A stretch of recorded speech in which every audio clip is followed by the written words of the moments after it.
Now let's further assess the ongoing tension between President Bongbong Marcos and Vice President Sara Duterte. We have with us via Zoom political strategist Malu Tiquia. Good morning and thanks for joining Brunch, Ms. Malu. Good morning, Angela, and good morning, Diego. Yes. Nice to be here. Yes, nice to see you too. What's your general reaction po about this, yung mga pagpalag ni President Marcos kay VP Sara? Well, alam mo, dapat maaga pa niya sinabi yan para hindi umuwi sa ganito. Kasi uulitin natin, no, sino ba nagbigay sa kanya ng confidential and intelligence fund? Hindi ba si Presidente? Hindi ba noong August 2022 nag-request ang Vice Presidente, in-approve niya, in-authorize niya at sinabi niya coordinate with DBM. So may planong sinabit kay Presidente, in the assessment of the President, okay bigyan.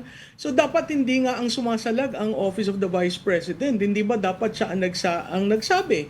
Bakit ko siya binigyan at saan ginamit? So kung sana maaga pa lang nagsalita, kunyari sinabi niya kay Speaker, between yan sa amin, huwag kayong makialam.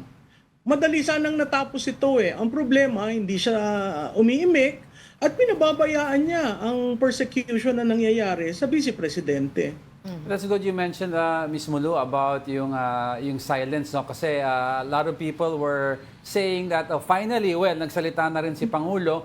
But the question is, while they said this may be his toughest reply in the last 2 years, ang problem daw, it was still very indirect in terms of what do you mean? Do you agree with that, Ms. Malu?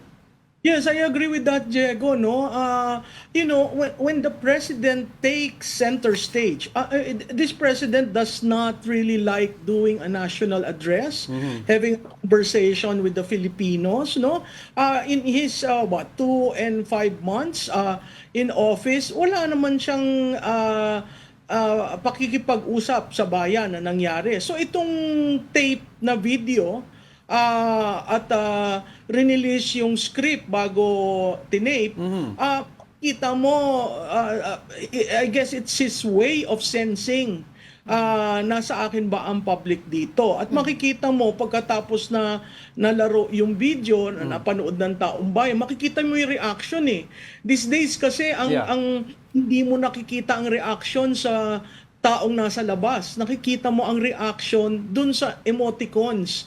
At nakakabagabag na ang isang pangulo lumabas ng ganon tapos pinagtatawanan lamang. Kaya, Ms. Mulu, I'd like to touch up on that sa sinabi niyo.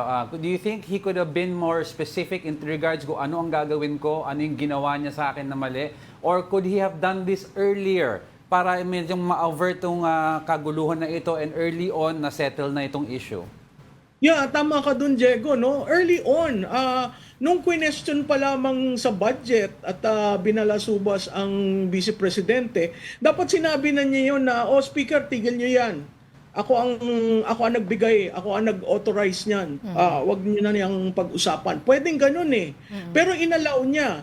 Ngayon, tama ka rin dun, Diego, dahil dapat merong actionable. Ano ba yung gagawin niya? Parang motherhood At nag-adjust siya sa lengguwahe ng mga Duterte nung sinabi niyang yung tokhang, yung chichirya, hindi yan usually language niya. So makikita mo pag diniconstruct mo yung sagot niya, talagang ang target ang DE. Yung base ng mga Duterte. Hindi naman yung mga nakapag-aral o mga negosyante.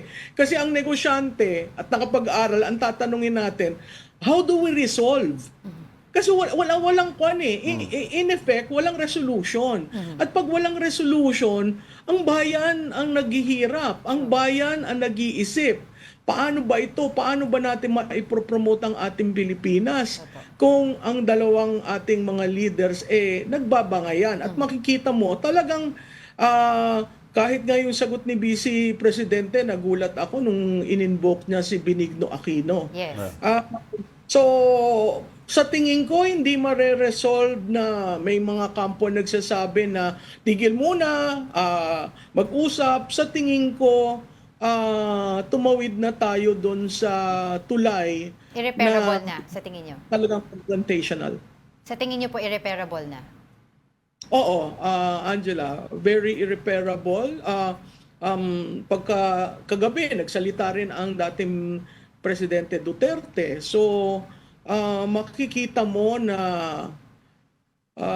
mapipilitan tayo muli na humusga bilang Pilipino na ginawa natin noon.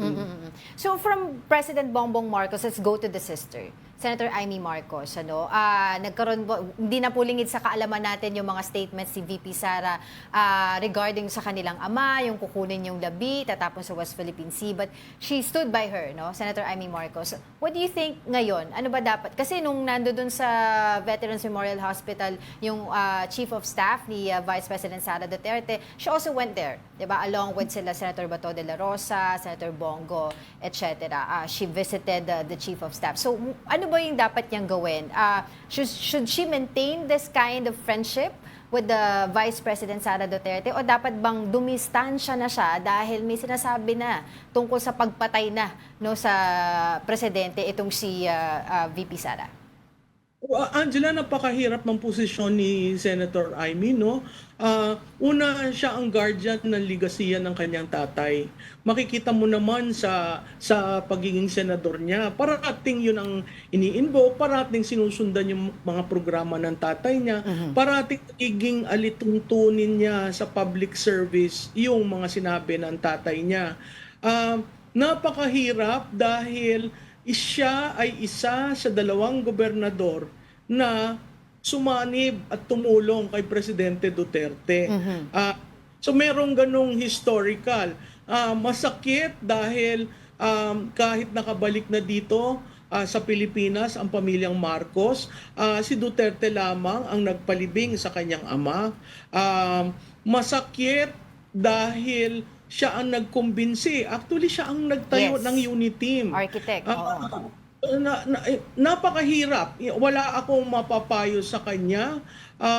Siguro kailangang maging mahinahon. Well, mahirap naman kasi pumanig siya kay Vice Presidente. Pero alam naman natin na, very That's what close. she's doing right now. Yeah, oo. Oo, napakahirap. Oo. But what about VP Sara to Senator Amy Marcos? Dapat bang mag-cut ties na rin siya? Well, kasi alam mo, ang hindi alam ng publiko, silang 3 ang nag-decide kung sinong tatakbo.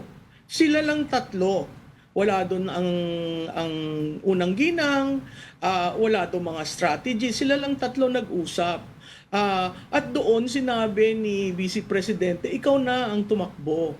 So, nagparaya. Makikita natin si BP kahit na dun sa yung tumataas ang boses niya, nai-stress na siya. Ang gusto lang naman niya magtrabaho.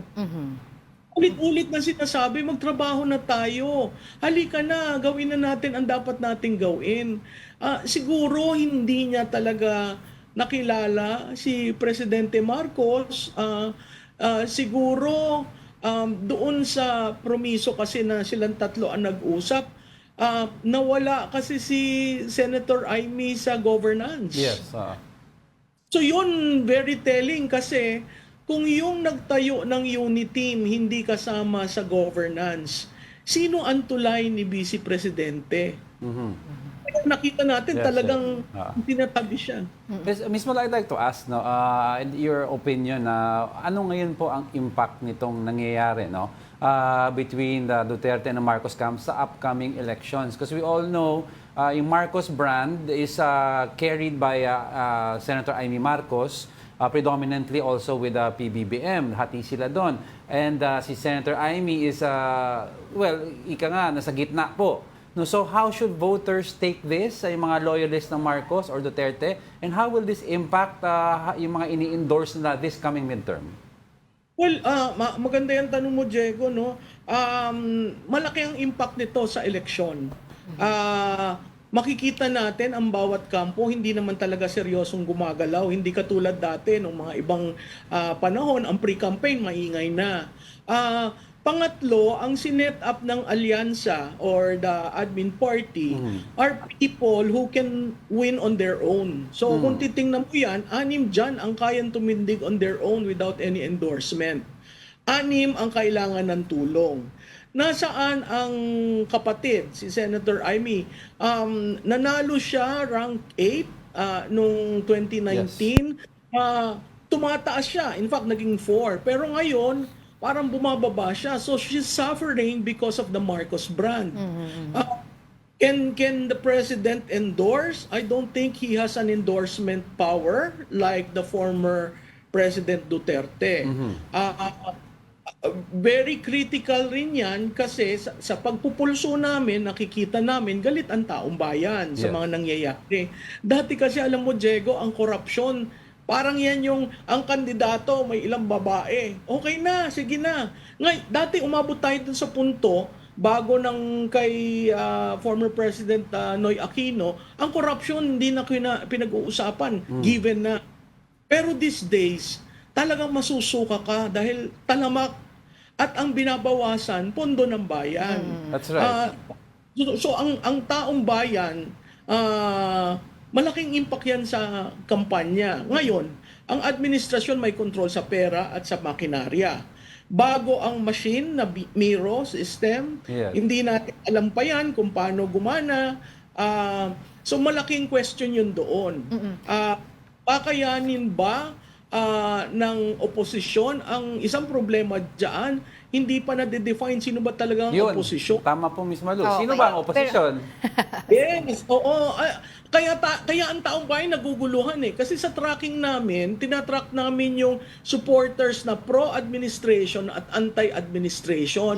Na bawasan yun ha, at lahat pumupunta dun sa gitna na neutral. Na ang pag-aaral namin, pag na-define kung sino yung oposisyon, yung gitnang yon na palaki ng palaki, doon yun pupunta.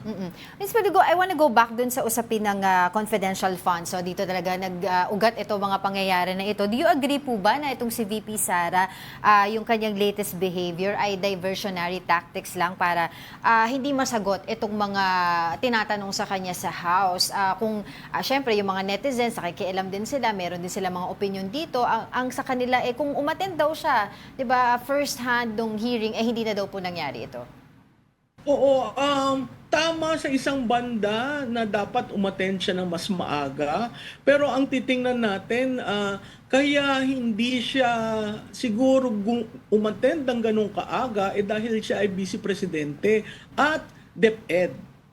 So, maraming sanga-sanga.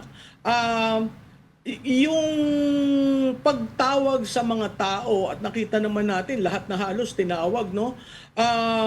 Sa yung kanyang pagkakagalit ng Sabado ng madaling araw, dahil na sa ginawa sa Chief of Staff niya. Ako rin naging Chief of Staff, kung meron akong amo katulad niya na hindi iniiwan, matutuwa ka, magkakaroon ka ng tapang ng loob. Pero doon maling-mali kasi ang Kongreso na ilipat mo ang isang detained for contempt, ililipat mo sa Women's Correctional. Ano ba ang Women's Correctional? Ang Women's Correctional ay isang preso para sa akusado at convicted. Hindi naman ho akusado si Attorney Lopez. Hindi naman ho convicted. Ang conviction galing yan sa korte. So, bakit mo gagawin sa madaling araw? Yes. Ako, kung tingin ko, kaya yun ginawa kasi hindi nila mapaalis si Vice Presidente sa kwarto ni Congressman Pulong. Ang sense nila, para daw tinatapakan ang institutional independence ng legislative branch. Yun naman kapatid. So, Yes, yeah. hindi ko maintindihan kung saan nanggagaling yun. Miss Malu, I'd like to ask, no, kasi the US election just ended and kumbaga napikon na daw ang citizens ng America. That's why Trump came into power. And with regards to Philippine politics, tumataas po ang political risk index natin sa mundo with regards to investment ranking. because nagkakagulo daw ang 2 highest positions of the land. Tumataas po ang presyo ng bilihin, gasolina. And do you think now that the electorate or the public are now also reaching a point na magti-tipping point na po and anytime soon mapipikon sa nangyayaring dalawang partido, dalawang paksyon? and a new firebrand politician a la Trump or somebody tough will emerge. I'm taking off the bat. I'm taking a look at any of the Tulfos. Well, alam mo, mantagal pa yung 2028 no? Pero mini-measure na nila ngayon pa lang. Right. Ano pa ang aral mula sa Trump campaign? Very clear doon na data, very clear doon na ground, very clear doon yung messaging. Ano yung messaging? Ekonomiya, future ng aking mga anak, Yes. at hindi magkaroon ng gera. Yun yung sa Amerika. Kung titingnan mo, Diego, globally, may anti-incumbency anti-incumbency wave globally. Yes, yes, Lahat yes. ng incumbent na iaalis sa posisyon. Okay. Maiaalis ba si Presidente? Hindi ko yun alam dahil 2028. But certainly, yung midterm, sa ating kasaysayan, ang midterm ay referendum ng incumbent. So, pag nanalo ang kung sino man niyang hindi nasa administrasyon, kahit isa o dalawa lang na matitindi sa Senado, sa tingin ko magiging lame duck ang susunod sa taon ni Presidente Marcos. Mas masakit yun na maging lame duck ka kasi wala ka ng, wala ka Yes. ng puwang. That's Kung right. titingnan mo, yung infrastructure kung wala ka pang sinisimulan ngayon, wala kang i-inaugurate pag nagtapos ang term mo. Yun. That's right. Pero That's right. before we let you go, Ms. Vali, I wanna go back doon sa yesterday kasi after nung speech ni House Speaker Martin Romualdez, nag-pass sila ng resolution 2092 affirming yung kanilang support doon sa current administration. And after that, nagkaroon ng mga photo op and nandoon si former President and now Congresswoman Gloria Macapagal Arroyo. Kumakalat po online ngayon yung Nakaganon. picture na yun at naka-thumbs up siya. What do you make of that photo? Well, for me, nothing. I know Representative Arroyo. She is a political survivor. Her being there is part of why she remains helping this administration. That doesn't necessarily mean she's rejecting Vice President Sara. Yung dalawa nanggaling na sa mahaba-haba na relasyon na nagsimula bago pa ng pagpili kung sinong tatakbo. So, siguro nilalagyan ng iba ng meaning. Hindi ako maglalagay ng meaning kasi ganun ang respeto ko kay Gloria Macapagal Arroyo. Alright, sige. Marami pa kami gustong itanong but unfortunately we don't have much time. But thank you so much for your time with us. That was political strategist Malu Tiquia.